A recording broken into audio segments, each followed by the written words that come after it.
Hello and welcome to episode 71 of the Victorian Studio podcast. My name is Maureen and I'm coming to you from my studio here in Winnipeg, Manitoba, Canada. Well, it's been a few weeks since I last recorded, so as you can see behind me, I have a fair amount to share with you today. Not only do I have some knitting, but I also have some sewing, spinning, and sculpting as well to share with you. So I hope you enjoy seeing that. But before I get to that, I wanted to mention Lisa, the host of the 90% Knitting podcast and the dyer behind Fibernymph Dyeworks, has a very special colorway that she just put on her shop on Friday. And I made sure I got there right as soon as she put those new colorways up. Besides all the other beautiful colorways that she has for fall and all of that, she has a very special hurricane relief colorway. And it was in a couple of bases, as well as she dyed it on some sock blanks. And I believe there are still some available. So I'd highly recommend you going to check out her new Overcome colorway. It's a beautiful tonal with speckled skein.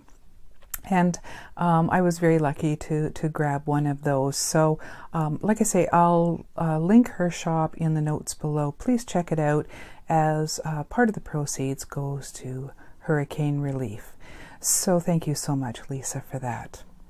Also, this weekend coming up is the Manitoba Fibre Festival, so I can hardly wait. Daughter and I will be attending that this weekend, so that's always a lot of fun. So the next episode, I'll be sure to add some photos and video from that.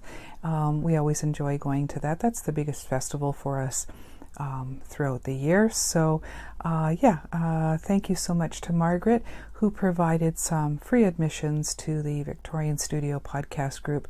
Those have already been awarded and the winner informed. So thank you again, Margaret, for donating that to the group. Let's see. Another thing that I wanted to mention. I'm thrilled to announce that I'm going to be co-hosting the Pin, Hook and Needles annual Toy Along, Knit Along this fall. So starting October the 1st through to the end of the year, we'll be doing that again. I believe this is my third year co-hosting with lovely Marlicia and Talia over at Pin, Hook and Needles. And the other co-hosts for this year will be Kay and Dan of the Bakery Bears. So I'm really looking forward to that. It's always such a lot of fun. And I think this year I'm going to be making some prizes to award. So I still have to decide on what I'm going to do, but I do have a few ideas. So I'll announce that when the Toy Along begins in October. So if you have any toys that you want to knit or crochet, maybe hold off until October and you'll be able to enter those into the knit along. I will make sure that I start a thread over in our Ravelry group with all of the rules for that knit along. So thank you so much, Marlicia and Talia, for inviting me once again to co-host that. As I said, it's always such a lot of fun. I really look forward to it. Okay, let's see. This episode I will also award some prizes for our own knit along that's currently going on. It's the year-long Harry Potter knit along, which has been going great guns. So thank you so much to everyone who's been participating in that. What I did was I went to random.org earlier today and drew all the posts between January and the end of August. So I just thought I would do 3 random draws for prizes, and I'll announce those at the end of the episode. After the end of this month, September 30th, I will do draws for the quarterly prizes, which will be the larger prizes of yarn and bags and that kind of thing. So keep entering for that. As I said, those will be drawn after the episode after September the 30th. And then the final quarterly draw will be done after December 31st. So as I mentioned, I have a lot to share with you today. What I thought I'd start with, though, is some spinning. I had some fiber on my wheel for quite a long time. I don't even remember when I started. I had 2 bats of fiber that I believe I purchased at the last Manitoba Fibre Festival from Cloud9 Fiberworks. And I started it up. It could have even been for Tour de Fleece. I can't remember. And I wanted to get it off my wheel because I had intended on doing a spinning project for the Harry Potter house cup. I ended up not doing that, but it was a good impetus to actually get that fiber finally spun up, much to Dakota, our cat's chagrin, because she had taken to sleeping in the basket where I had the fiber sitting. So luckily she didn't felt it or anything, but it was nice to finally get that spun up and then plied. So I thought I'd share that with you first. So as I mentioned, this was 2 bats from Cloud9 Fiberworks. That's a local company here in Manitoba. And this was called this fluffy roving is Bluebeard. And one skein was 110 grams. Well, both of them were 110 grams. And it's superwash merino, 100% superwash merino. And I ended up getting a 2-ply of over 200 yards, so 206 yards of that. So I'm pretty pleased with how that turned out. Really love the way some of it barber poled and some of it didn't. Some of it was tonal. So it's still, I mean, not perfect. I'm not the best spinner because I really don't do it enough to get really highly proficient. I really should spend more time learning, but I think with more practice I'll get better and better. But each time I think I get a little bit better. So I always love making hand spun. It's just so nice and squishy. Really, really love doing it. So I really must get my wheel out more often and spin that up. So yeah, that was a lot of fun. So now that I have two bats finally done up, now I can justify buying some more this week at the Fibre Festival. I always love getting Cloud9 Fiberworks. I think every festival I pick up some of their fiber. It's always so beautiful. So besides that, I also did some sewing for the Harry Potter house cup, the knit and crochet house cup. One of the prompts for an extracurricular activity called Quidditch allowed for non-Ravelry crafts, which means it didn't have to be knitting, crochet, or spinning. They were allowing other crafting. So I thought it was a good time to sew up another project bag. And this time I used some some fabric that I had designed and had printed up over at Spoonflower last year. What I did was when I went on Pottermore, I had determined, you answer some questions and they determine what your Patronus is. And a Patronus for non-Harry Potter fans is kind of your spirit animal. And so mine was determined to be a fox. And so what I did was I did a few screen captures of my fox, because when it tells you what it is, your Patronus runs around the computer screen through these woods, and it's really neat. Animation, cartoon kind of animation. So what I did was I took a few screen caps and designed some fabric using a few of those, and I never did sew it up for the longest time, so I thought it was about time that I did that. So just a few days ago I ended up sewing up a bag and a few other accessories using as much of the fabric that I could. So it's a very large bag that I ended up making because I wanted to use the entire width of the design. So what I did was I had 2 panels of that, one for each side of the large bag, and then I also had some black material that I used for the bottom of the bag and then box bottomed it. And I have a really nice, thick, squishy padding in between. And also when I was at the fabric store, I found some nice contrasting fabric as well, some nice chevron. And I made 2 interior pockets. If I could show these a little bit better here. Again, using the pattern material that I designed. And these were also lined with the chevron material, so one on each side there. And I also created a little pencil case notions pouch with the same chevron material inside. And I had enough material also to make 2 needle cozies.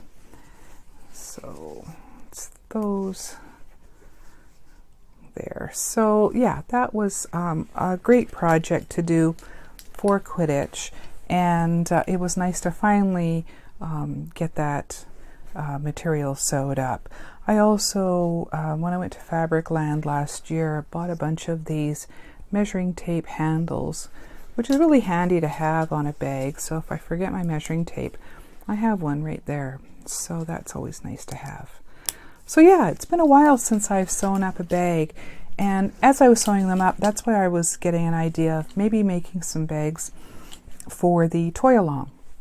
So that could be something that I'll be doing for prizes for that. So I will show you something that's in that bag a little bit later, maybe the next episode. I have a project in here for the Harry Potter House Cup that I haven't started yet, so I will save that for another episode. But I'm already collecting all of the materials for that. So let's see, what I am working on for knitting is the first couple of projects that I wanted to share are things that I'm still working on. So as always, I'm still got a pair of socks on the needles, and these are my West Yorkshire Spinners yarn, and this is in the peacock colorway. Just get it untangled here. Okay, there we go. So I have 2 skeins of this. So I'm doing my socks concurrently as I usually do, and making sure that they were started at the same point in the yarn so that they would be matching. And I believe the last time I shared these with you, I was only just finished the cuffs. So I've just been working on these a little bit at a time because I've got so many other projects that I've been doing for classes for the Harry Potter House Cup. These have been more just, you know, taking to work and doing a little bit at lunch hours. So those are getting there. I'm just working on the leg. It's a 2x2 rib, as I usually do, cuffed down, just a vanilla sock, plain stockinette, which I love with this West Yorkshire Spinners self-striping and patterning yarn. So yeah, those obviously will be continuing on for a while. No deadline for that. And I use my usual 1.5 US needles or 2.5 millimeter. Those are my carbons, which I use mostly for most of my projects. Next is the Close to You shawl that I'm still working on. I have to laugh at this. This I've been using my Halloween bag that I sewed up, I believe, last year. This was in hibernation for a while, inadvertently in hibernation, so I did pick it up again and start working on it. And I got a few sections done, and then I realized my stitch count was way out, and I couldn't believe it. I had missed like a whole section, so when I picked it back up again, I guess I thought I had remembered the pattern, but obviously I didn't, and so I ended up ripping out about a whole section. But here, I'll show you what I'm making this out of first. This I'm using Kristen's Voolenvine Yarns. This is in her Volca base called Mexican Hot Chocolate, and this is 80% superwash merino, 10% cashmere, and 10% nylon. So it's a beautiful yarn that I thought would be very autumnal for this shawl last autumn. So hopefully, even though I had to tink back quite a bit, hopefully I can get this done this fall. I am just using this. This is a free pattern by Justina Lorkowska called the Close to You shawl. This actually doesn't show a picture. I'll show a picture of it here. Yeah, it's a very popular shawl, and I'm enjoying knitting on it when I do it right anyway, when I don't make mistakes, but here we go. But yeah, so far it's been going well after I had to take back a couple of sections, but yeah, it's getting there. So I will see how much longer I'll be working on this. I'll just play it by ear and see how big I really want to make it. But I really enjoy doing it because there's a lot of just garter stitch, and the part you really have to pay attention to, and I have to especially pay attention to, is this section here, which, yeah, I couldn't believe I had totally screwed up. So, and of course I didn't realize it until I was a fair amount along. So that was kind of painful to have to rip that back, but oh well, I was able to get back on track and knit back to past where I was. So that was a little bit of progress, but not as much as I had hoped to have so far.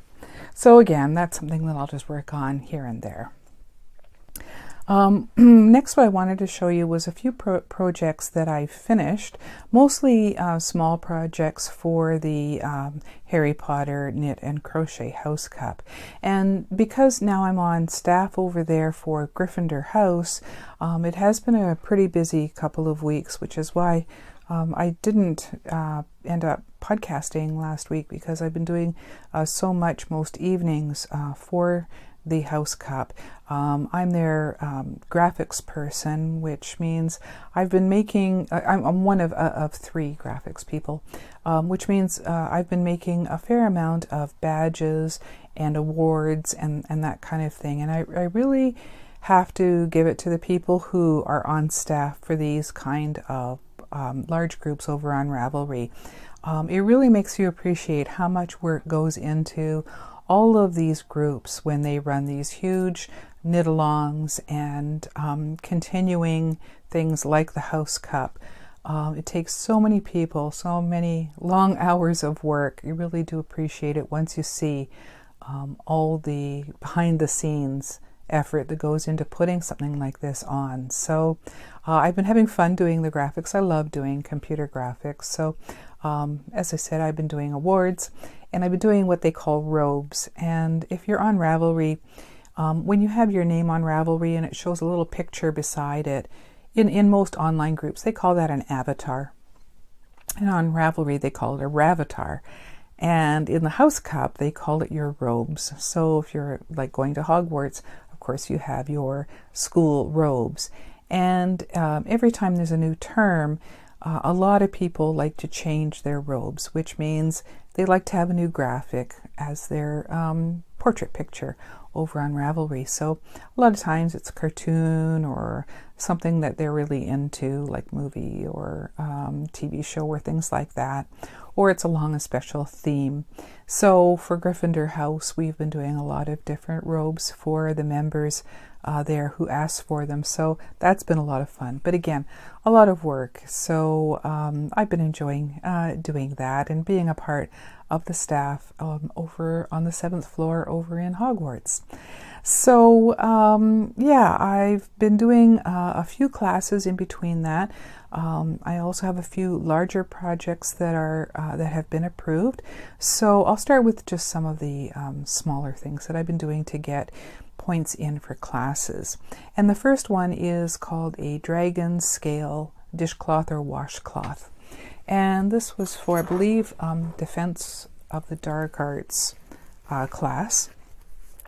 And what the prompt was for doing this project is to do something either in red or something to do with dragons. So this was a perfect fit for both. And I used a pattern called the Lacy Dragon Large Scale Washcloth. And this is by, let's see, I have it written down here, Denise Plourde. And it's a free pattern. I used US needles number 4, 3.5 millimeter, and this took 46 grams of cotton yarn. So I just went to Michael's at the beginning of term and got some different colors of the Bernat Handicrafter cottons. And this colorway, I think, is just called red. Yes, it's just red. So it took nearly all of the skein of cotton, but I really love the way it turned out. This was a new to me design, so it was fun to learn how to do this. So it really does look like scales on there. And there'll be pictures at the end, as always, so that you can see this a little bit better. But yeah, that was a lot of fun to do and get that completed in just a few hours for one class and get those make-believe points for Gryffindor House. So that one was my first finished object.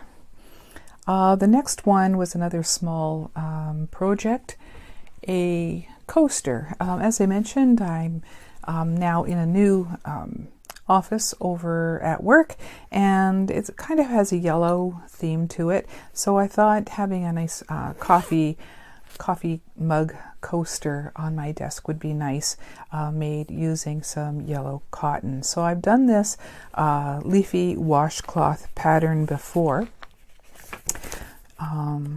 It is by Megan Goodacre, and it's a free pattern on Ravelry. And I used US number 6 needles or 4mm needles, and again some Bernat cotton, this time in a pale yellow color. And this, of course, didn't take as much because it is very, very small. I just made this so that it would be just big enough for a coaster for my mug on my desk. So that was a nice little quick project to get done for a class as well. I can't remember what class I put this in for, but yeah, it was always nice to get these little small projects in for points. So that one obviously was a really, really quick project. Okay, another quick one that I did just this past weekend was a toy for the cats. And what I wanted to do was to create a multicolored ball for them to play with. And so I found a pattern on Ravelry called the Knitted Ball. And that's in here. And this is by Mary Gehring. Again, this is a great project to do if you have some scraps to use up. It's a free pattern. There it is there. And it was really quite intriguing to do this. It's very easy. It's just use short rows to create each section so that you could do it in multicolors, or you can do it in solid colors as well. What's also nice about this pattern is you can do it small, medium, or large. And even the small one is a fair size. I thought it would be, you know, a little ball. Dakota loves to chase a ball and fetch. She fetches better than a dog, and she carries a ball around all the time in her mouth, and then retrieves it and brings it back to you to throw for her again. But this one is a little bit bigger for her to fetch, but it is very, very light. It's just got some stuffing in it and some catnip in the middle. So both the cats enjoy playing with this, but I had to take it away from them so that I could show it to you today. So I had just some leftover yarns that I made this out of. I can't remember, I think this might be some Cascade black yarn that I used. They call for worsted weight. I believe one of them that I used is a DK. But the yellow is Cascade Yarns Daffodil, which I've used for a few projects. That's just a superwash merino, I believe. Yeah, superwash merino. And then the red is the Patton's Classic Wool. And I just had a bit of this, and this is in the claret, and that's why you just have little stripes of red in there. I didn't want it just yellow and black. I wanted it to look a little Gryffindor rather than Hufflepuff. But I didn't have much of the red. This is all I have left. So I didn't want to risk doing sections in red and running out. So I just did a couple of rows in the red. But this, like I say, it was really easy to do, really quick. You just do each section sideways and you go all around. And I kitchenered it closed and then stuffed it and then sewed up the ends really, really easy. And I know the cats are going to have fun playing with that. So that was fun. That was for, I think, Muggle studies. And Muggles, if you aren't a Harry Potter fan, are regular non-magical people. So what they said was to do something that was a projectile. So a lot of people were doing balls to throw. So that was a lot of fun. And now the cats will be happy that they can have their toy back to play with. So let's see. The next thing I wanted to share with you is something that I started last time.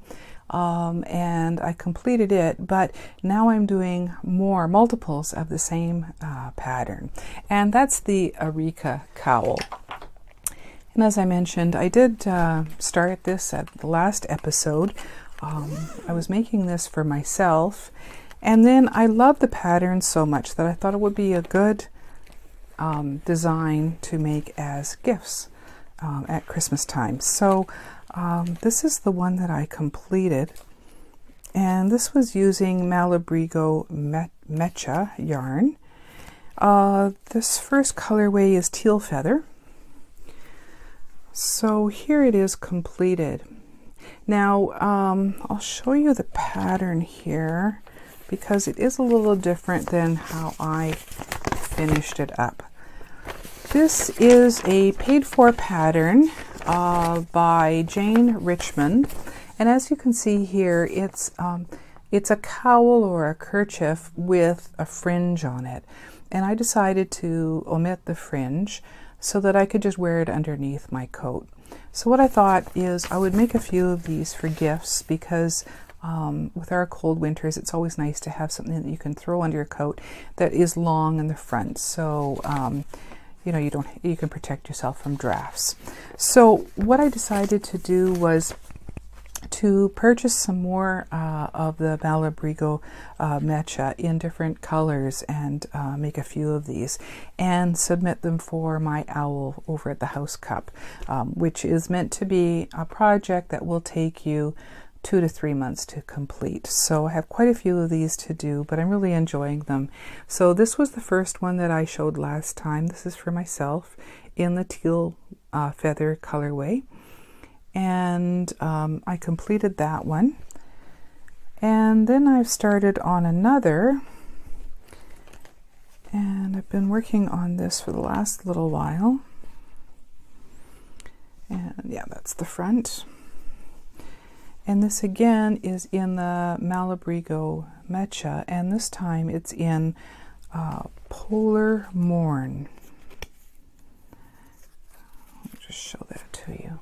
And it's such beautiful, beautiful yarn, so squishy soft, which is great for gifts because I know that even people that you know wouldn't want anything too scratchy around their neck would be able to wear this because it's so soft.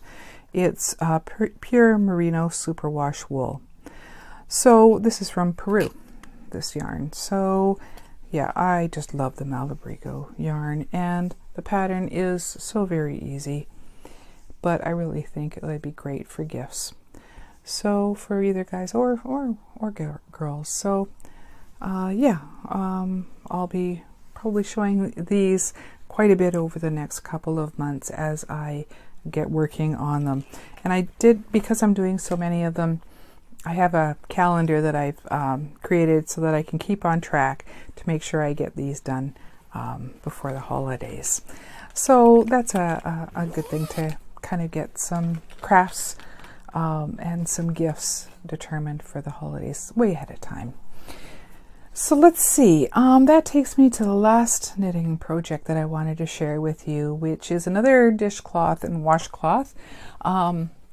Again, using the Bernat Handicrafter cotton, and this time it's in a purple colorway called, let's see, Hot Purple. Although it's not too bright.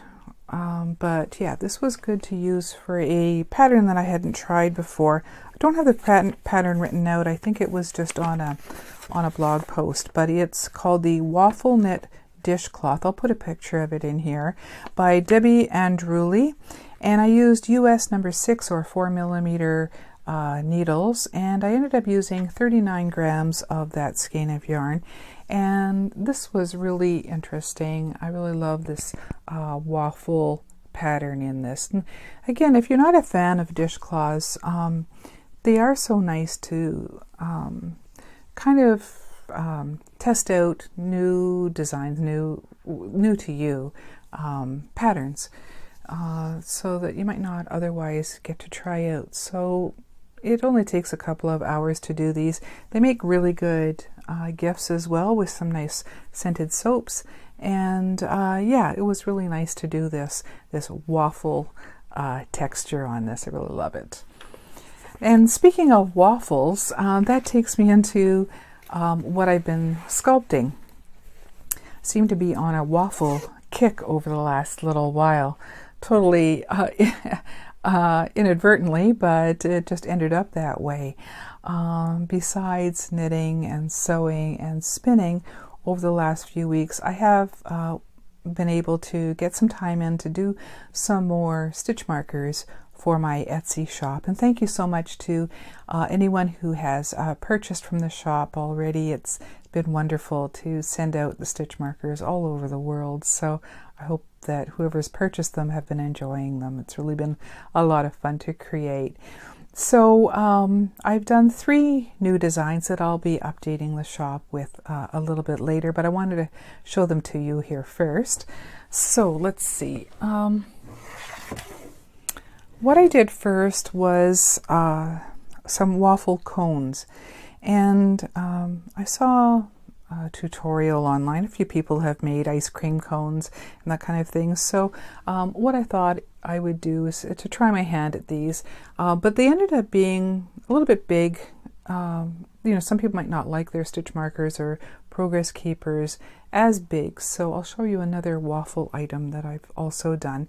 But these were a lot of fun. You create a texture plate first with some scrap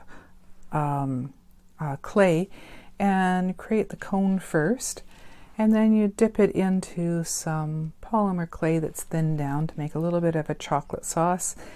Then I created a little bit of sprinkles using different colored clays that have already been baked, and then you just kind of shave them off to make these little sprinkles.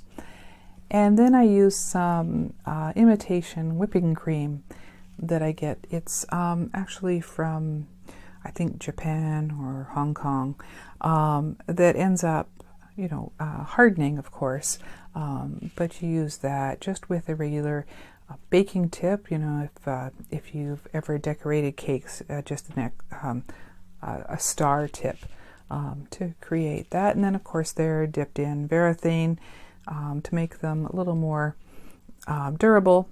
And then I added a lobster clasp onto all of these. So I did a few of these waffle cones, and I will be adding them to the shop. I think I've got about 8 of them here. So they were a lot of fun to do. And of course, I also used some pastels to shade in the waffle cones, but it was a lot of fun to create those.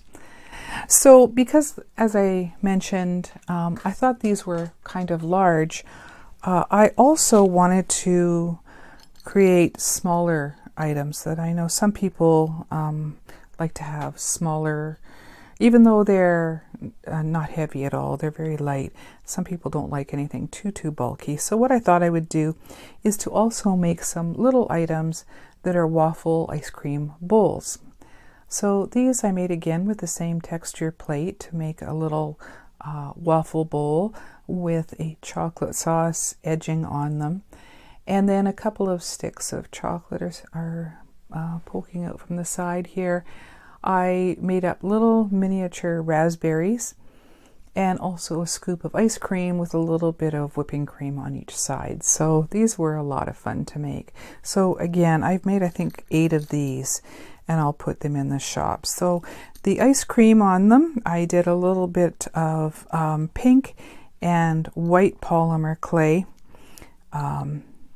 so that it looked like a raspberry swirl ice cream. So those were a lot of fun. And the raspberries are just so very tiny roll them out very, very thin and put each little berry on individually. And then put them all together. Of course, they're covered in varathane, but also the berries and the chocolate have gloss glaze on them, so that they're a little more shiny and a little more realistic looking.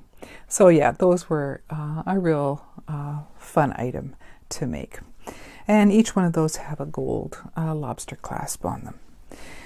And so the last item that I made for the shop this time was another sweet treat, and that's some little miniature cinnamon buns.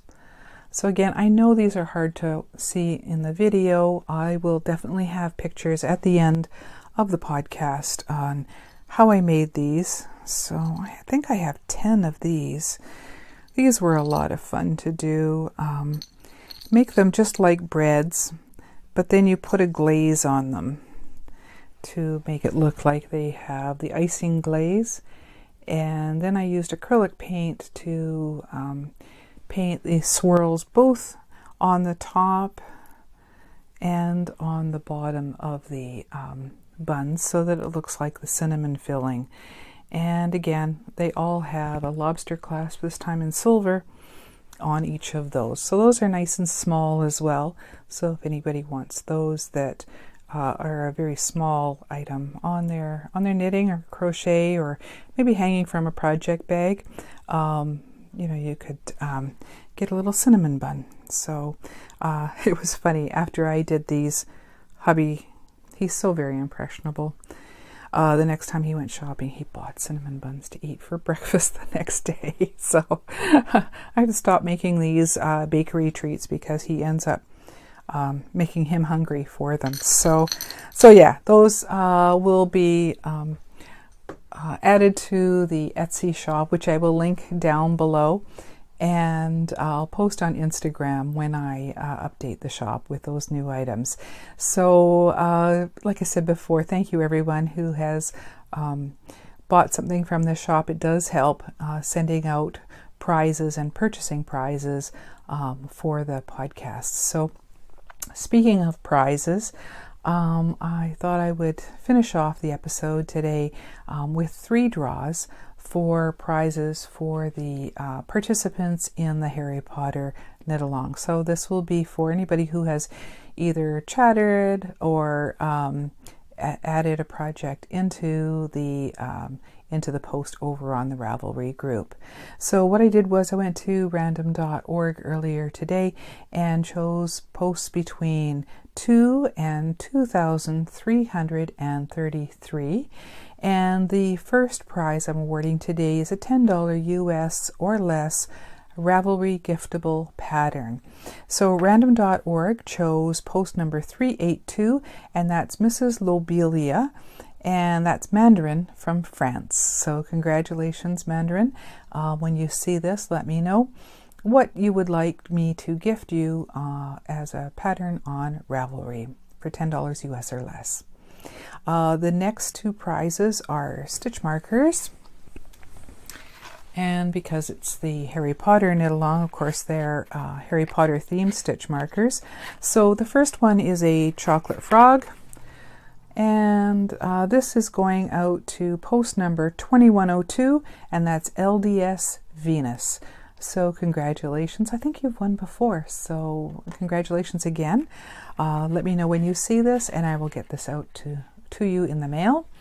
And the last drawing is for the charm set, stitch marker and progress keeper set that I put together with Harry Potter related charms. 3 owls, a cauldron, the Deathly Hallows symbol, and a chess piece, and a lightning bolt. So that set goes to post number 965, and that's Jacinth C. Jacinth. So I believe, again, you're a repeat winner. So congratulations, Jacinth. When you see this, let me know, and I will send that out to you in the mail. So again, thank you so much to everybody who's been participating in the Harry Potter knit along. It's been going along wonderfully. Thank you so much for everyone who has been supporting others, commenting, and that kind of thing. Of course, to Vonnie, the moderator, who's been doing such a terrific job of keeping up with all the posts. I see them all, and I really do appreciate all the wonderful projects that everyone's been sharing with us. So I hope you're having as much fun as I am running it. So as I mentioned, the episode after the end of this month, I will be awarding more prizes, and that will include some of the yarn and larger project bags that I do for the quarterly draws. So if you have something that you want to enter in there, or even some chatter, please do so. So that goes on until the end of the year. But again, I'll also be busy with the upcoming toy along that begins in October. So yeah, this has been a fairly lengthy episode. Thank you so much for watching. I hope you enjoyed it. And as usual, I'll pop in a few photos and video over the last few weeks to let you see what I've been up to as well. So thank you again for visiting, and I hope you'll come back for the next episode of the Victorian Studio podcast. So until then, take care everyone, and bye-bye.